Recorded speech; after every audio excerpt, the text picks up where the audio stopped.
Hello there, and welcome. It is the 30th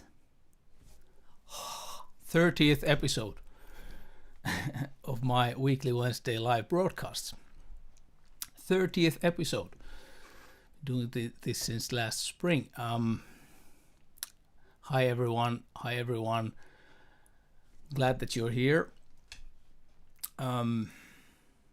I'm still 30 episodes. Time flies when having fun. For those who are here for the first time, my name is Juha Ruokangas, your humble servant on a mission from the gods, from the goddesses of fretted instruments.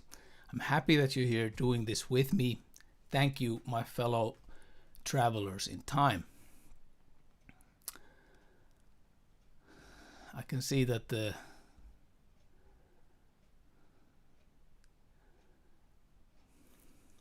our family has gathered again here. Is there new names too? There seems to be some new names here too. I wouldn't know how to say the name though. Isuisagnak. I don't know how to say that. Maybe you've been here before. Anyways, okay, before we jump into today's topic, let me address one thing from the last week's show. So those of you who were watching may recall I talked in length about how I've ended up getting up 5 a.m. in the mornings and how I found it to be a habit that helps me to get on top of things, so to speak. And I received an email from someone who had somehow perceived the story of my morning walks to be something I sort of maybe preached about, advised, recommended everyone should be doing. And if you're not doing it, if you're lazying in the mornings, that would be somehow bad. And people, sincere apologies if I somehow happen to give this impression to you guys. I apologize if my words led to you feel that I was in any way judgmental about, getting up later, lazy in bed, whatever. That was not my intention, and I'm sorry if I failed to put my words right. The story of me getting up early and my morning walks, it was simply an example of one type of daily habit that happens to work for me very well whenever I stay on that path repeatedly from morning to another. It makes my life easier. It was an example. So it could have been another habit like, well, for example, like, I don't know, having smartphone free zones at home, like not to bring phones or tablets to the bedroom, like ever. That could be another example of a winning habit that we talked about last week. Remember the black hole, the time thieves and all that. So those of you who didn't watch it yet, have a look. Episode 29, you'll find it, but not yet. Stay with us here first. So now we're live, and it's good to have you here. Let me read you another email I received after the last week broadcast. Okay, so this is Wes. This is Wes from Texas, USA, writing. Hi Juha, this was an interesting chat indeed. Thank you, Wes. Much appreciated. And he continues, let me suggest a possible follow-up topic. One thing I learned about your company some years ago and really admired was that when you started out, you were determined to go with special woods because you had concluded they were best. Birch and Spanish cedar, not maple and mahogany. Well, and this is still Wes's letter to me. Well, let's assume you were right and they were best.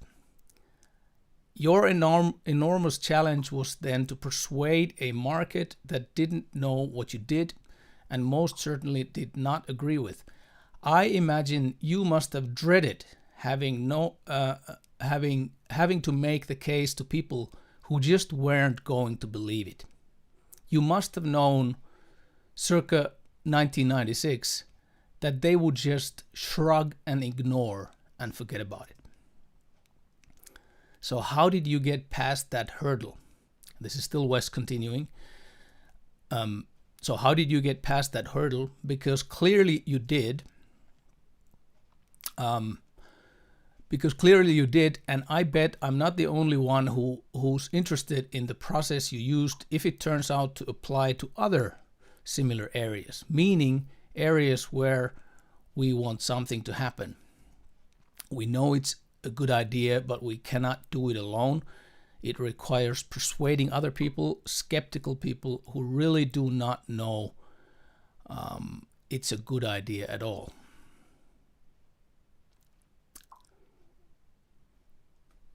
What's happening? Okay, people are having a conversation. I thought something is wrong. There's so much comments. Sorry, guys. What was the last thing I read? Yeah, meaning areas where we want something to happen. We know it's a good idea, but we cannot do it alone. It requires persuading other people, skeptical people who really do not know it's a good idea at all. Well, isn't this a great follow-up topic? Well, I think it is, and I'm a bit terrified too, because I'm not so sure if I have any answer to offer. Maybe only more questions, but let's try. I promise I'll do my best. Great to have so many of you here. Keep putting those comments up.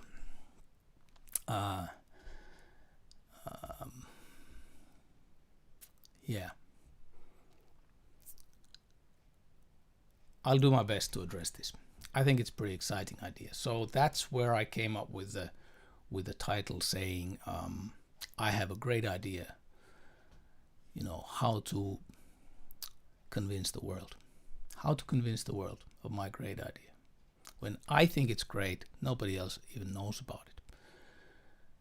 It's kind of like the other side, or kind of continuing from the last week. How to become who you want to be, how to become that guitarist you've always wanted to be, or whatever walk of life it could be.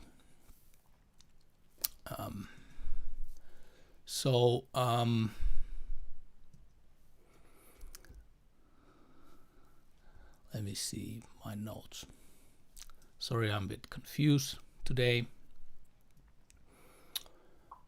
Where am I? I'm here. Yeah, okay. So let me repeat first the bottom line of Wes's brilliant letter to me. So he wrote, you have an idea and you want something to happen with it. You know it's a good idea, but you cannot do it alone. It requires persuading other people, skeptical people who really do not know it's a good idea at all. Now, let's tune up to the right mood with a little story that I'm sure most of you guys know quite well. It is, of course, the story about Robert Johnson and the devil. And according to legend, as a young man living on a plantation in rural Mississippi, Robert Johnson had a tremendous desire to become a great blues musician. And one of the common legends says that Johnson was instructed to take his guitar to a crossroad near Dockery Plantation at midnight. Well, there are claims for at least a dozen other sites, as the actual location of these crossroads. That's irrelevant. That's not the point. Any gloomy crossroad at midnight will do for us now, right? So, anyways, so there Johnson was met by the devil himself, who took the guitar from him and tuned it. The devil played a few songs and then returned the guitar to Johnson, giving him mastery of the instrument with one condition: in exchange for his soul. In exchange for his soul, Johnson would be able to create the blues for which he then became famous, right? So this is the story. And there is an answer to tonight's question. A deal with the devil. Maybe that's how, if I have a great idea, and I really want it, a deal with the devil. Is it such a good idea? Well, the Robert Johnson legend, this is, it's the legend is one version of a much older myth of Faust. The legendary Dr. Faustus, who sells his soul to the demon Mephistopheles in return for worldly knowledge and pleasure. A legend that actually thrives in our modern society, particularly in a culture of instant gratification, like from credit cards to fast food. We kind of easily opt for immediate pleasure, even if we know that it might bring us long-term pain. Buy today, pay later, and so on. So a deal with the devil might not be such a great idea. Well, is there for real such shortcuts even available? I don't believe in it. Nope. There isn't no shortcuts. And I'm pretty sure that the truth in the matter of Robert Johnson is that there was no deal with the devil. Instead, there was tons of hard work. And the interesting question is, what was it that drove him forward to learn? What was it that drove him forward? So right, we go back to Wes's email. He asked about my discovery of Spanish cedar and birch. I imagine you must have dreaded, having to make the case to people who just weren't going to believe it. And I must have known around 1996 that people would just shrug and ignore and forget about it.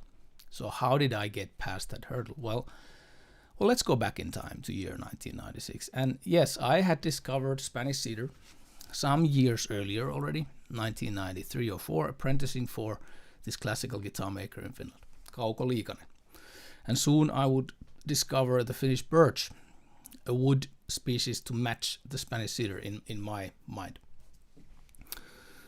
So at that time, did I know what I was up against?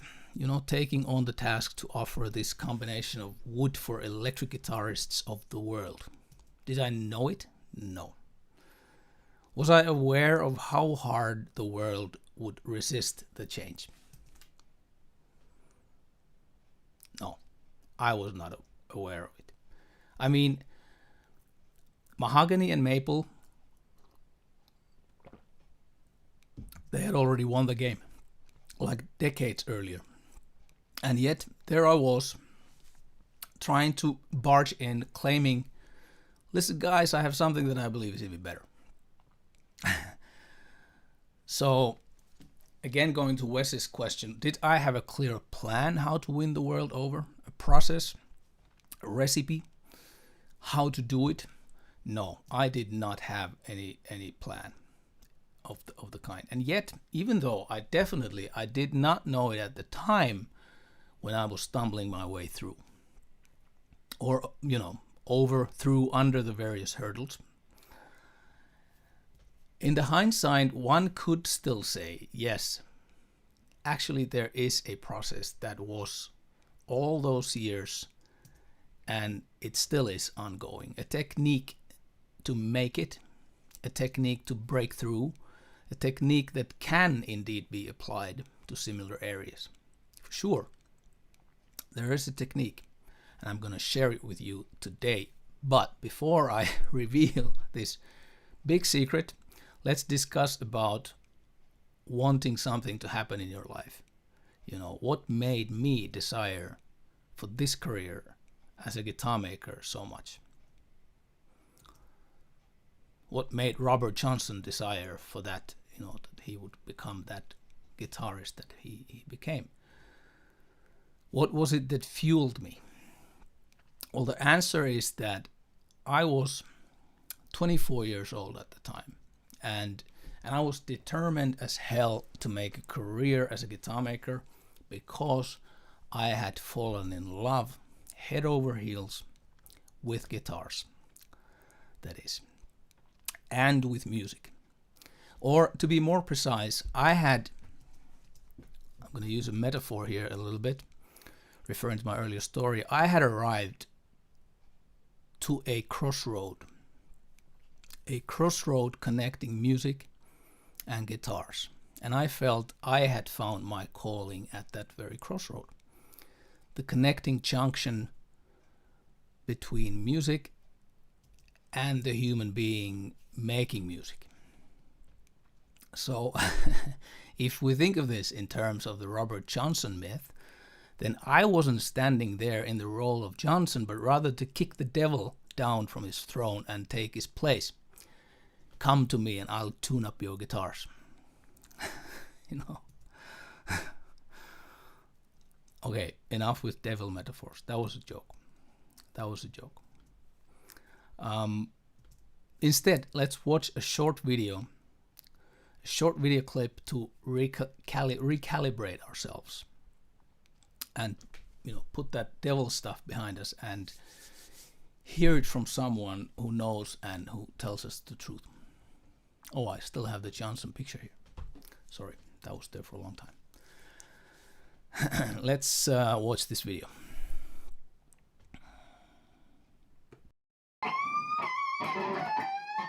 I don't think I'm that talented, so I'm one of those guys who will tell you that I have this much talent and have that much drive. And because my successes were driven by my desire and my ability to see large pictures. But I would say for the most part, it's tons of hard work. This is New York. Passion is what drives you. Passion is the pool with which you dip into during the crises points, because if you don't have the passion, you'll never get through the disasters. You'll never get through the rejections. And the bowl of passion is only so deep. And then hopefully you'll make it before the passion runs out, because that's what fuels you.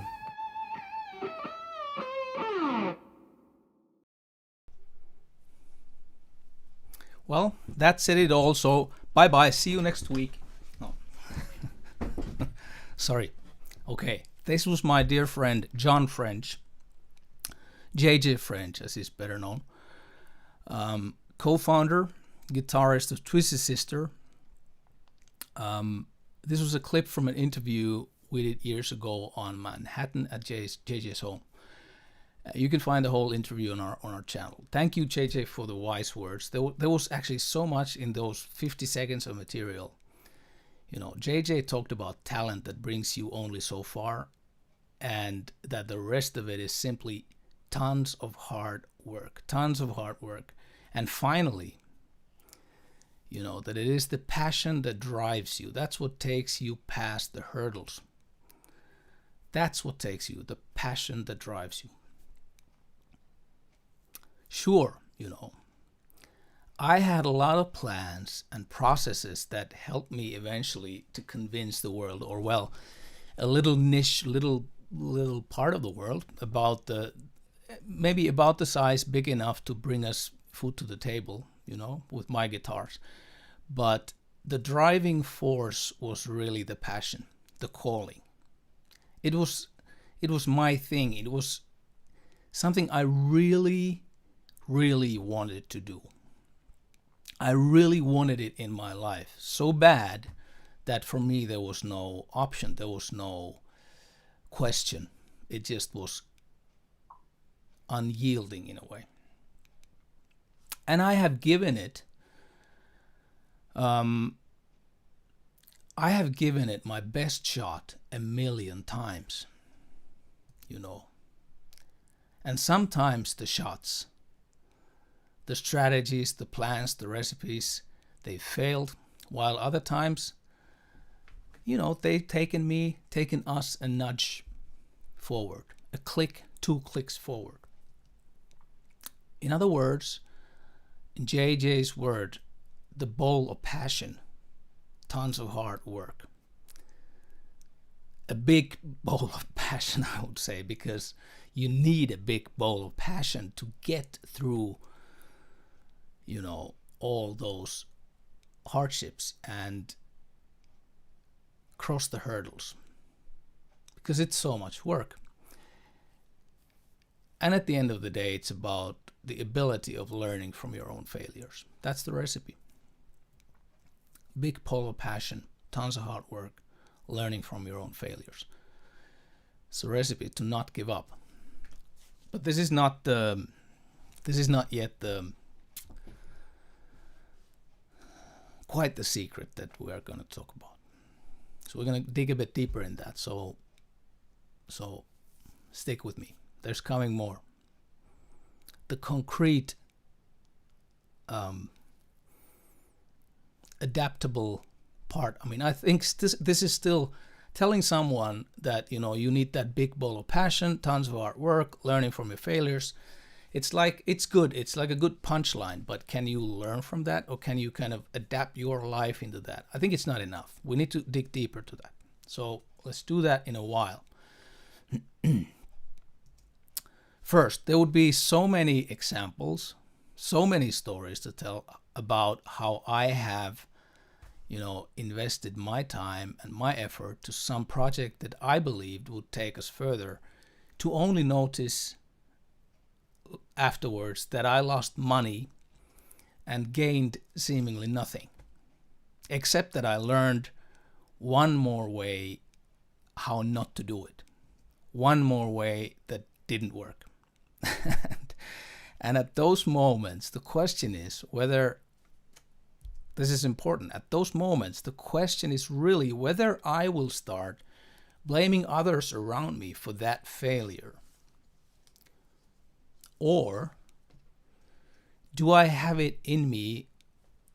Do I have the courage to be humble enough to look in the mirror, accept the failure, be thankful of the failure, that taught me a lesson, and move on. A concrete example, Spanish cedar. Nobody used it in electric guitars.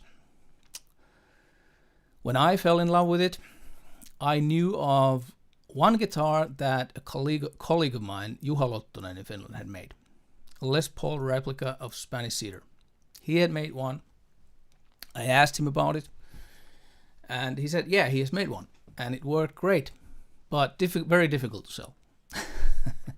Well, go figure. How come was it different? Of course it was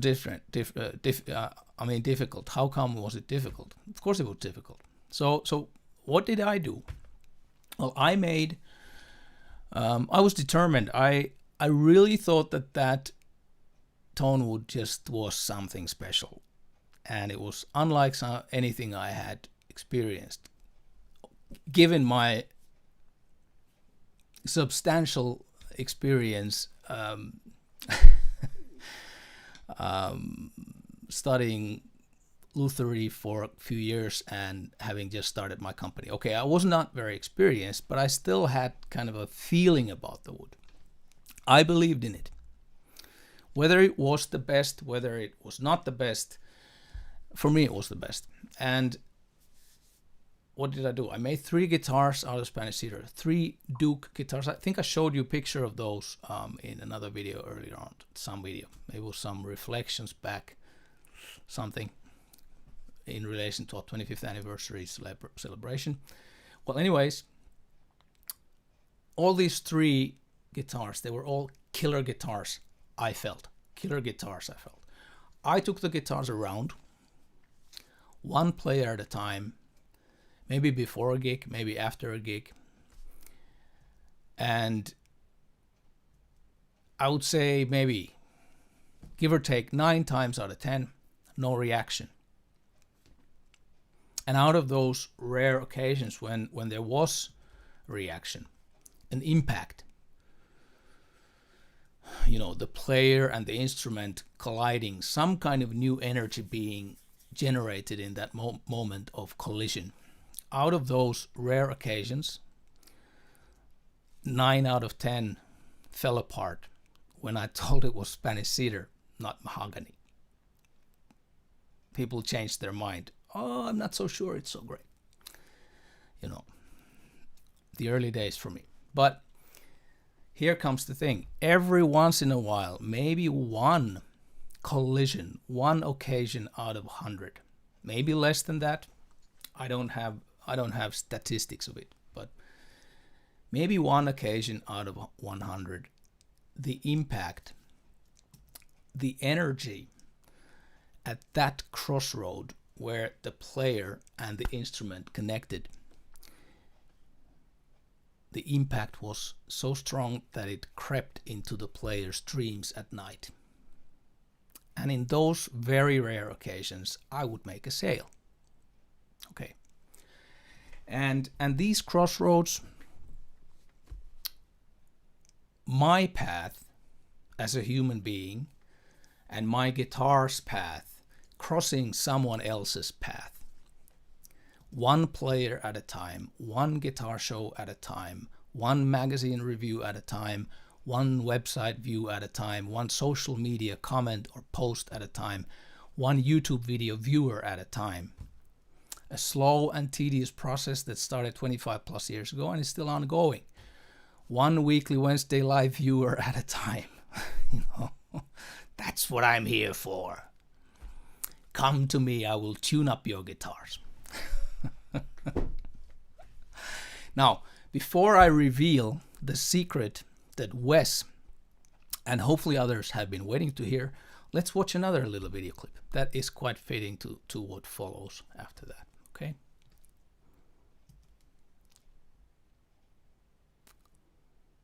Here goes. A very wise person said, it's not a question of looking for the energy, it's not a question of looking for creativity, it's to be connected to that. There's so much other things in the new world with the internet and TV and YouTube. It's so easy to be not connected, to be everywhere else. When you compare yourself with other artists, you're always losing. You're losing yourself and the connection to yourself. It's very important to be yourself and to say yes to yourself. That's very important.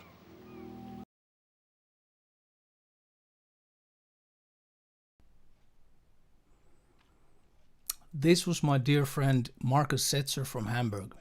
Miss you, Markus.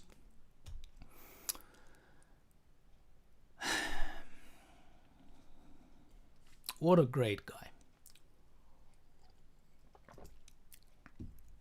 In the end of that little clip, Markus talks about being yourself, saying yes to yourself, and about losing the connection to yourself when you compare yourself to others. Now, there's a statement I can wholeheartedly agree with, and it is of course easier said than done. Sometimes takes years, decades to realize. It has to do, we've talked about this in a lot of other videos, it has to do with growing up as a human being.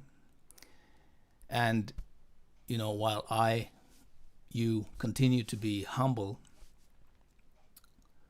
learn more, and grow up, the need to compare myself to others becomes less important. And to worry about what others think of me becomes less important, becomes irrelevant.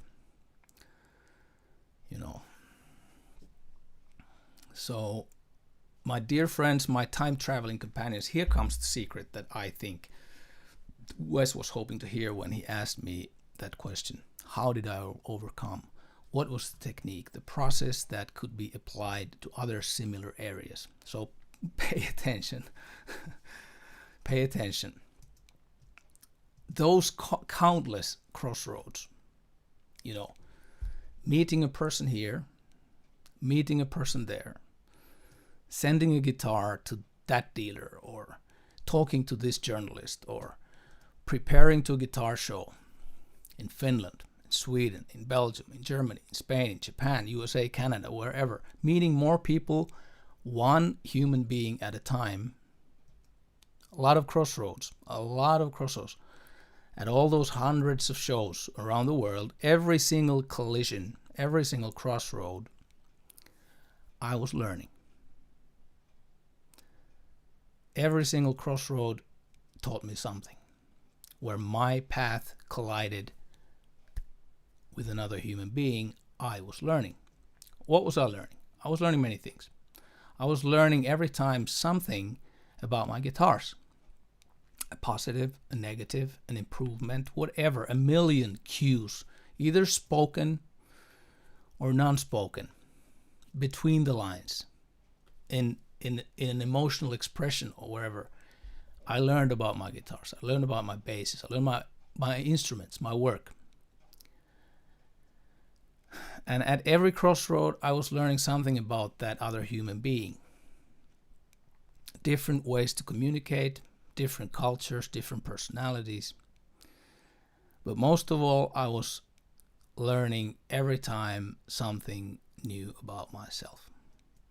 And through those countless collisions, 25 years plus, I would learn to communicate better, tell my story better, do my work better. I learned to drop the bullshit and stick to the reality, stick to the truth, show people who I really am. Take it or leave it, because in the end, I cannot please everyone. Like Marcus Setzer said on that interview, it's very important to say yes to yourself.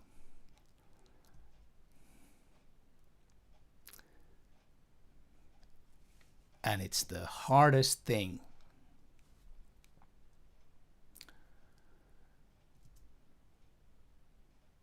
I can as well show my true nature. And then those who are like-minded, with whom the chemistry works, they might stick around. Or at least part of them sticks around. And those who don't like it as much, they're better off somewhere else anyways, right? Isn't it the same with making music? Can't please everyone. Try to please everyone and you end up pleasing no one. No. That's the way. That's the way.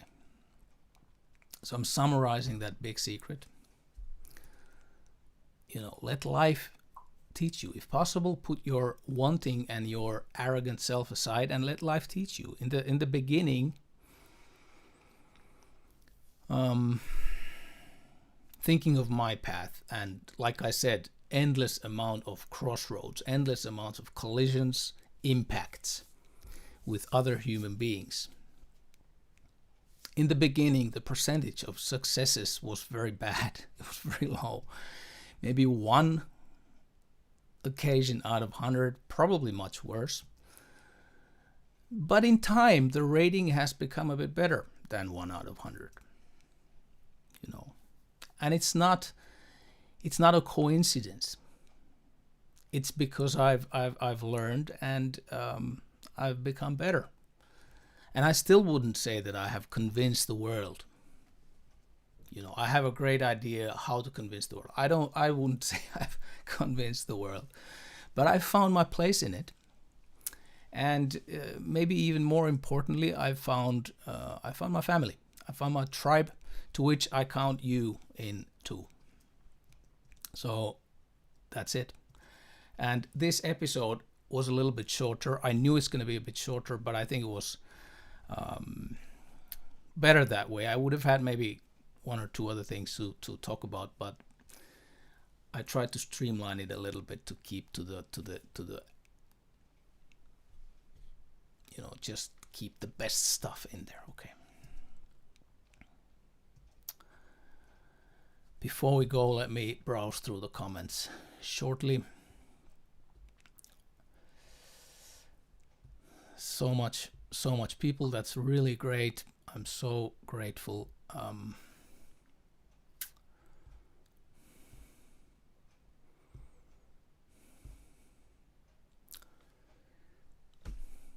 Kai, Mibu, Vincent, Greg, Damien, Heikki, Matthias, Poo Ninja, Malossus 7, Junnu, hey. Guys, thank you. And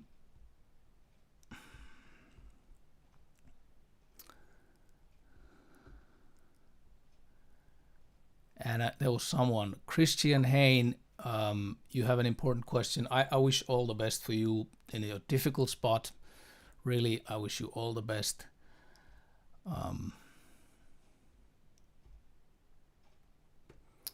What does Alnico 5 have to say? I'm glad you said that, because there is failure. You must get up and dust yourself, and off you go again. You learn from that. Failure seems to be a dirty word nowadays. Yeah, but without failure, really, seriously, we cannot learn.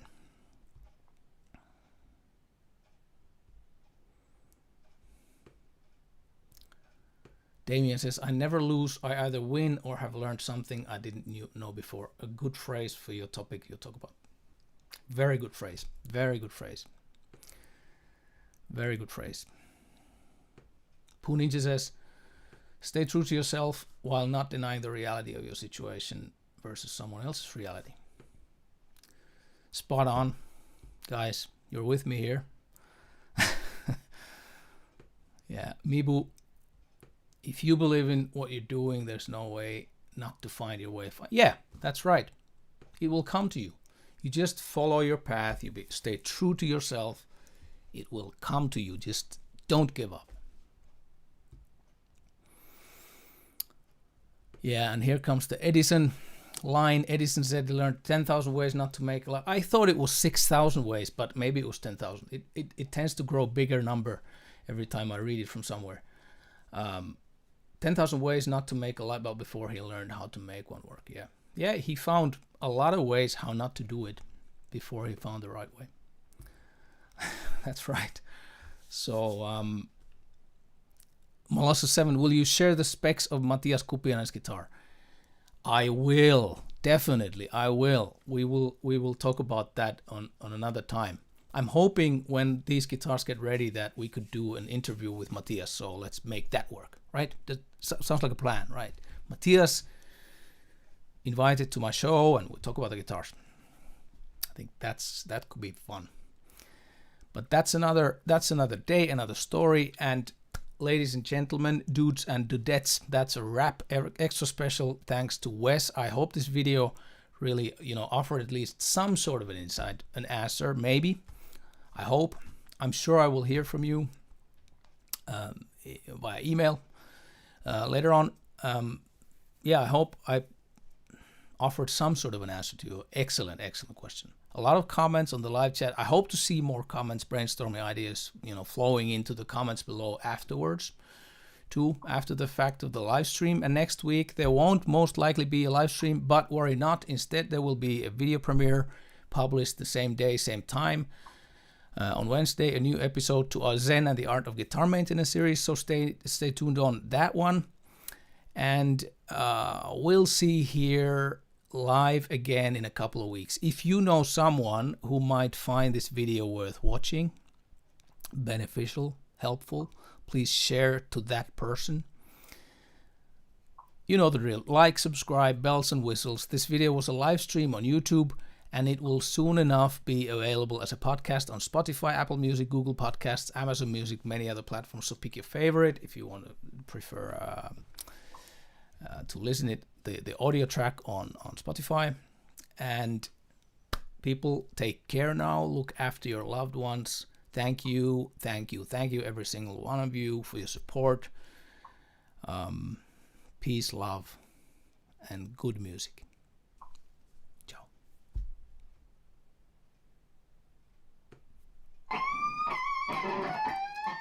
I don't think I'm that talented, so I'm one of those guys who will tell you that I have this much talent and have that much. Whoops. I seem to have lost my my outro from my software somewhere.